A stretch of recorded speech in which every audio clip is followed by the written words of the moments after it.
Welcome back my kings and queens, my name is Npix and today I'm going to show you how you can model a realistic rim in Blender. For this tutorial we're going to use this Audi RS7 model, and the first thing that you want to get are some reference images. So inside of your browser go ahead and type in Audi RS7 rim and go ahead and try to find a picture like this, as you can go ahead and use this picture exactly like a blueprint, so go ahead and save this one up. And to get a better understanding of the depth of the rim, you might also want to get a picture like this. Then in the next step we need to set up the blueprint image into the Blender scene, and for this we first need to go ahead and add in the circle for the rim and place it onto the right place. So go ahead and inside of the Blender scene press Shift and A to open up the add menu, head over to mesh and go ahead and click on circle. At the drop down menu at the bottom left right here, you are now able to increase or decrease the amount of vertices. The amount of vertices that you need depends on the rim that you try to model, and the rule for this is very simple. Go ahead and take a look on the rim and try to count all the segments that the rim has, and because we are smart people we won't go ahead and model the complete rim, but we're only going to model one segment, and in order to achieve this we need to go ahead and add in a circle with a number of vertices that can be divided by the amount of segments. So as we have 5 segments for this rim right here, we can go ahead and add in a circle with 5 vertices, 10, 15, 20 and so on. So as we want to model a realistic rim and we don't want to have it too low poly, let's go ahead and add in a circle with 25 vertices. Then let's go ahead and place a circle onto the right spot. So first press Z and click on wireframe to go into the wireframe mode, then press tab to go into the edit mode, press R to rotate the circle, press Y to rotate the circle only on the Y axis, and type in 90 to rotate it by 90 degrees. Then press numpad 3 to go into the side view, press G to move the circle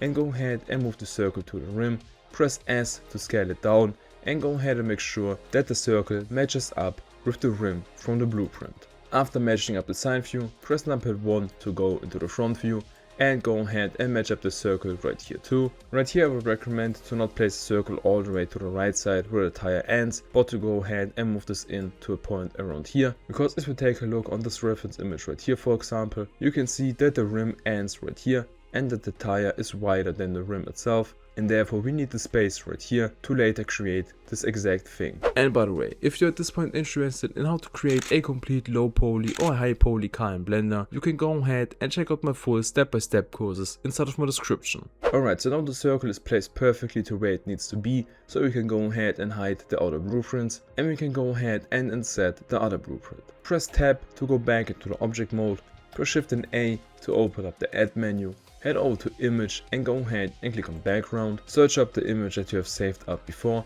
and go ahead and click on add empty image. Then go ahead and place the image perfectly into the circle, and at the image properties at the bottom right here, go ahead and check the box opacity and reduce the value down to 0.2 or something like this. So as we're only going to model one segment of the rim and the segment ends and starts at these points right here, we need to make sure that we have some vertices from the circle on these spots right there. So go ahead and select the circle, press tab to go into the edit mode, press A to make sure that everything is selected, and then go ahead and press R to rotate the circle just a little bit to the right in my case, and press left click to apply the rotation. And now we have a vertex right here and we have a vertex right here, which is exactly the end and the start line of the segment. So for the one part we only need these vertices right here, but before you go ahead and delete off the other vertices, press A to select all of the vertices, press Shift and D to duplicate them and press right click to leave them at the same place. With all of the duplicated vertices selected, press P and click on selection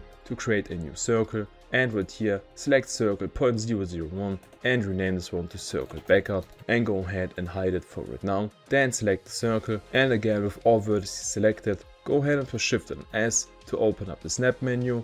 and click on cursor to select it to set the cursor right into the middle of the circle. Now because the reference image may not be completely orthographic, the 3D cursor might not be in the middle of the rim, as it is also not in the middle of my scene right here, but you can just go ahead and ignore that, as this is not that much of a problem. Then go ahead and select all of the vertices that you need to model this one segment, so all of these 6 vertices right here, and press Ctrl and I to invert the selection to select all of the other vertices that you don't need, and as you don't need these vertices right here, go ahead and press X and click on vertices to delete them. So actually we are not going to model the complete segment, as we're not going to model this part right here, because we will go ahead and stop at this line right here, and therefore we first need to go ahead and create this line, and you can easily do this by pressing A to select all, then pressing period to open up the pivot point menu and go ahead and set the pivot point to 3D cursor. Then go ahead and press Shift and D to duplicate all of these vertices, and then press S to scale them down, and as the pivot point was set to the 3D cursor,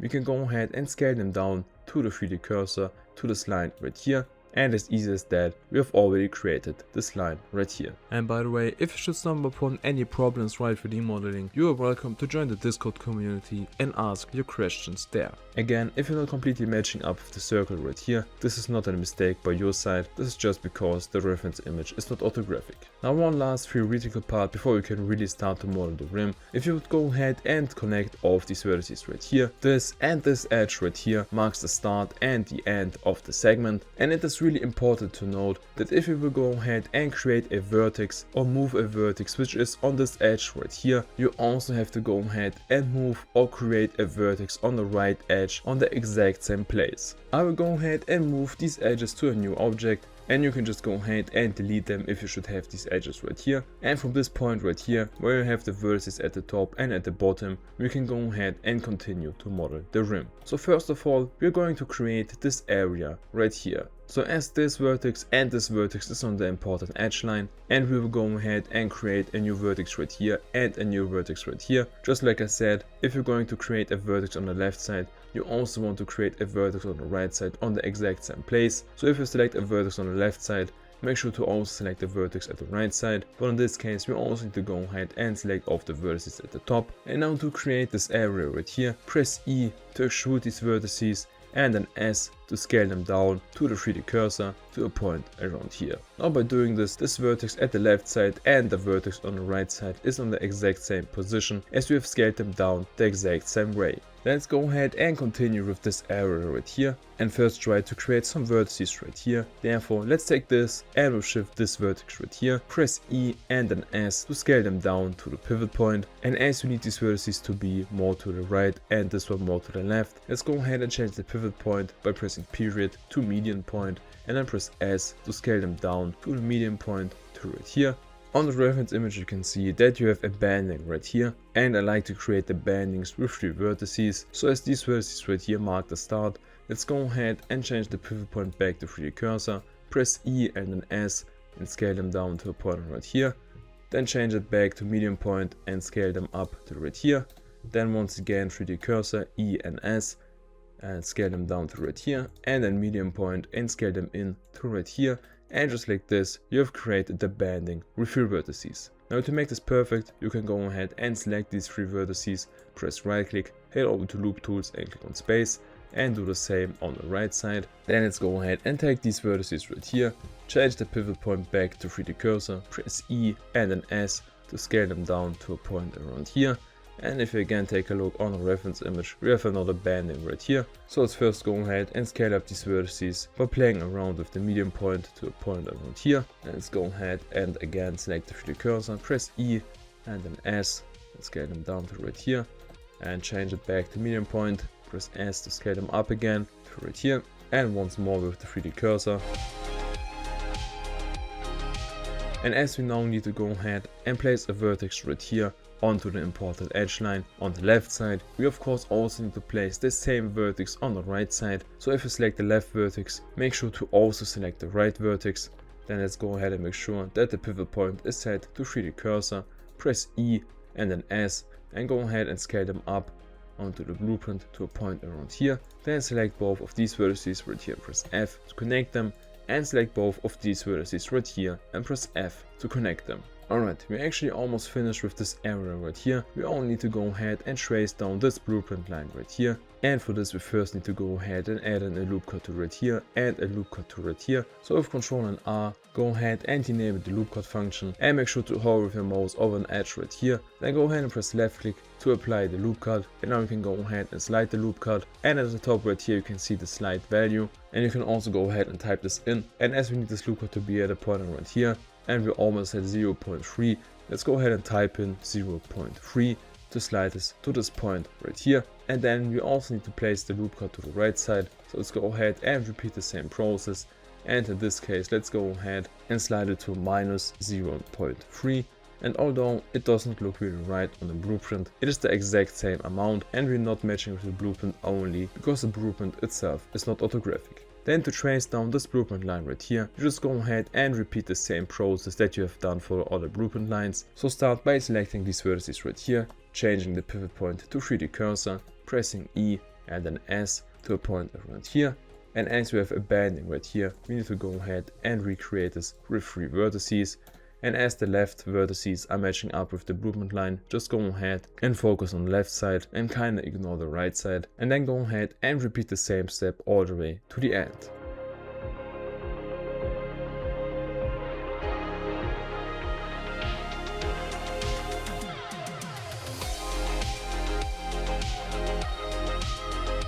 Alright, so this is looking really good. In the next step, we want to go ahead and fill in all of these faces with as many quads as possible. So we need to go ahead and match up the amount of vertices from the outer edge to the amount of vertices that we have on the inner edge. And as you want the vertices on the same level on the left and on the right side, you can go ahead and add in a loop cut tool right here, a loop cut tool right here, then select both of these loop cuts right here, and with double G, go ahead and slide both of the loop cuts up to right here to match up with this vertex right here, then again add in 2 loop cuts, and with double G go ahead and slide them to the right place, and go ahead and repeat the same process all the way to the top. Then select this edge right here and press F all the way to this point right here, and do the same step all the way on the right side. Then we can go ahead and take these 4 vertices right here and press F. And before we're going to fill in this area right here, let's go ahead and focus on the bottom, as you can easily create some quads right here, like these 2 right here, and then these 2 also on the right side.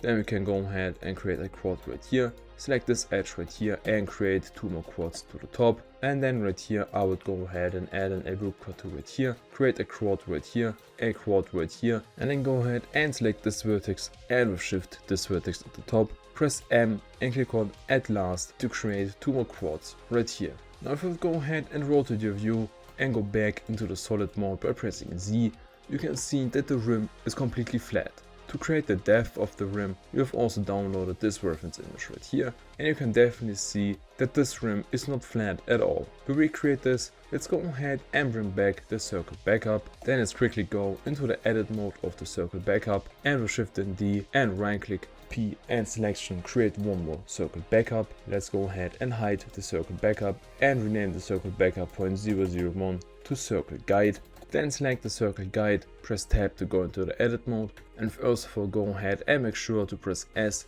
and scale this up just a little bit more than the rim itself, and press F to fill in the face. Now most of the rims first of all go ahead and at a point around here are a little bit wider than this part right here, and then are getting scaled into the inside of the car, and with the circle guide we will go ahead and recreate the shape. So go ahead and press I and set the circle guide to a point around here, as this point right here is the widest part of the rim, and therefore let's go ahead and move it a little bit to the side. Then go back into the side view and press I again, and then move it all the way to the inside to right here. Rotate your view, go back into the solid mode, and then go ahead and move this all the way into the inside to a point around here. To make this just a little bit smoother, you can go ahead and select all of these edges right here and add in a bevel with Ctrl and B, and now the circle guide has exactly the shape that we need for the rim. And to recreate the shape for the rim, let's go ahead and select the rim part, press number 3 to go into the side view, press tab to go into the edit mode, and at the top right here go ahead and open up this menu and click on Face Project. Press A to select the complete rim and press G to move the rim, but go ahead and do not move your mouse anymore. Instead, go ahead and press Ctrl and then Enter. If you now go ahead and rotate your view, press Tab to go back into the object mode and select the circle guide and press H to hide it, you can see that the rim has taken the shape of the circle guide. Before we now can go ahead and rotate the rim 5 times to get the complete rim, you of course need to go ahead and finish off the first segment, and with the methods that I have showed you before, you can now go ahead and finish off the rim. And once you have finished with this one part of the rim, you can go ahead and rotate this one part to create the complete rim. To do this, go ahead and press A to select the complete rim, and make sure that the pivot point is set to 3D cursor. Now if you quickly go ahead and open up a calculator and type in 360 degrees and divide this number by the amount of segments that you have, and as we have 5 segments, we'll go ahead and divide 360 degrees by 5 and get